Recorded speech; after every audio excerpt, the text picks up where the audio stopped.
Welcome to the Dyslexia Mom Life Podcast, your go-to podcast for dyslexia education and community.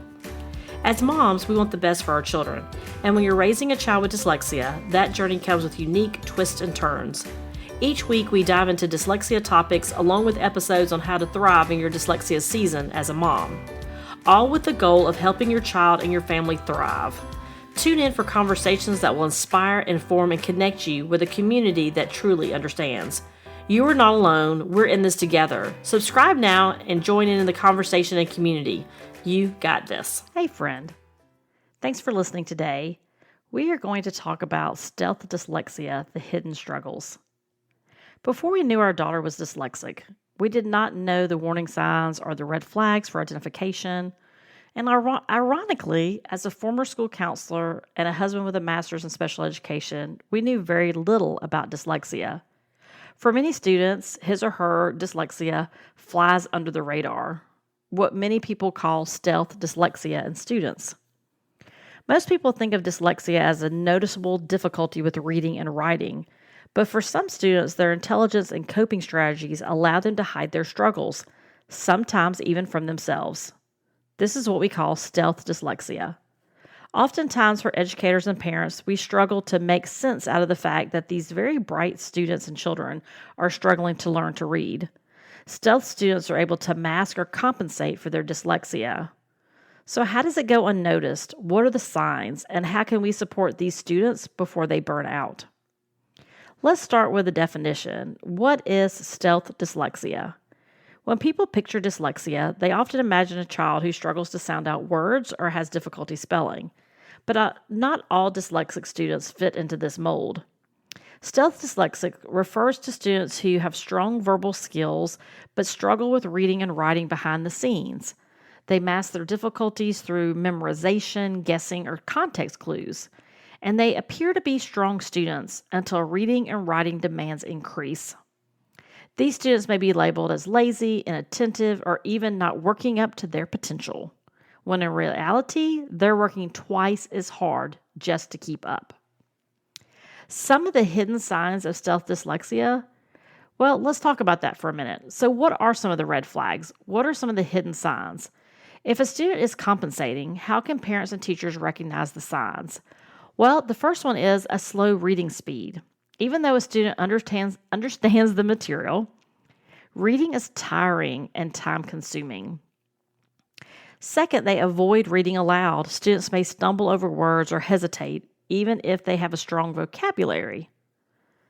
The third sign is writing doesn't match intelligence. Verbal skills may be advanced, but written work is full of spelling errors, incomplete thoughts, or messy handwriting. 4, high anxiety around reading and writing tasks.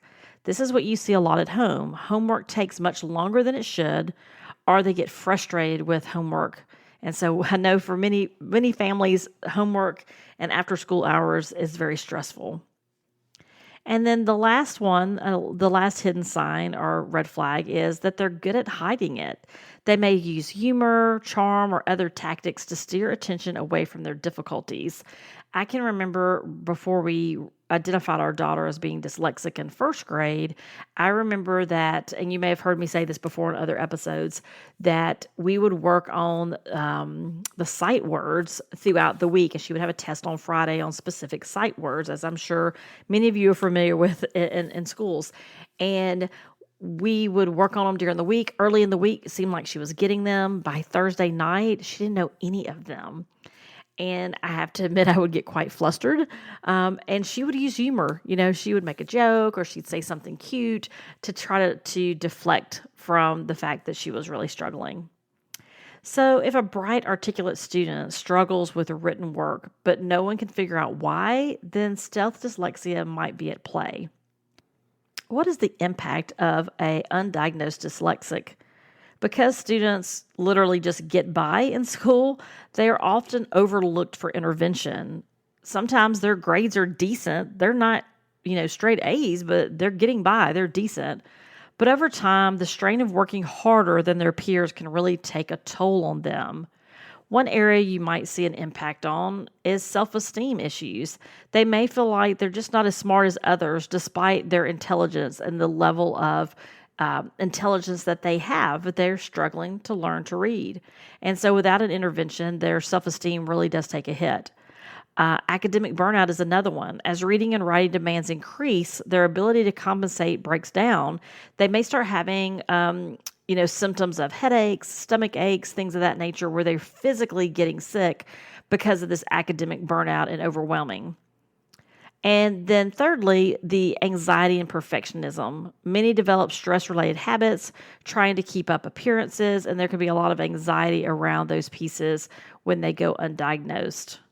So without the right support, stealth dyslexics and stealth dyslexia can lead to frustration and exhaustion. The good news is that once it's recognized, students can thrive with the right strategies. So how do we support students with stealth dyslexia? Well, what can teachers teach? What can teachers and parents and even the students do? Well, first thing we can do to support our students is look beyond the grades. If a student is struggling with reading and writing but still making good grades, dig deeper. Are they overcompensating? Get a dyslexia screener. So a formal evaluation can uncover hidden challenges. With the International Dyslexia Association, they have a free screener that asks a couple of questions to see, does this warrant additional testing? Does your child possibly have dyslexia or a reading challenge? And I'll put the free screener link in the show notes, and I'll put a link to that in the description, in the podcast description. Also, that another way to support our students is to teach them with multisensory methods. So we can use audiobooks, we can use hands-on learning that can really reduce the strain of traditional reading and writing. We can use voice to text. One of the things that's really good for multisensory methods is that when students are learning words, and if your student's young enough to learn sounds of the alphabet, you can have them use their fingers and actually spell things out in shaving cream and sand. There's a lot of different ways. Sometimes I know when our daughter was learning what they call red words, which is similar to sight words, but a little different, they would have, I don't know if you think about they're kind of like a little raised bubble that you can put into your kitchen cabinets to put your cups on. And they would use those where students could feel and write the word. And they would use those bubbles as a sensory piece as well. Also encourage strength-based learning. So focus on creativity, problem solving, and verbal strengths for your child or for a stealth dyslexic. And then another way to support students is to normalize dyslexia. When students understand that their brain works differently, they can build confidence instead of self-doubt. Dyslexia is not a measure of intelligence. It's a difference in the way the brain processes information. So the sooner we recognize stealth dyslexia, the sooner we can help students be successful. So when you think about all those pieces, remember, you are not alone. You got this. So if you want to learn more about stealth dyslexia, go to the show notes. I've put an additional video and article in there for you in case you're not sure. Maybe you're just starting your journey and you're realizing your child is struggling to learn to read, but you're not sure if they're dyslexic. So you may learn some other pieces there that give you some more insight as to where your child is now and where your child might need to go, and looking at those ways to support our students, whether they are struggling in any particular subject, whether they're dyslexic, whether they are what they call a stealth dyslexic, so they're not really easy to identify sometimes by just watching what's happening around them. But again, there's always these red flags, there's always these signs that we can be watching for as parents and educators. So thank you so much for tuning in, and like I said, you got this.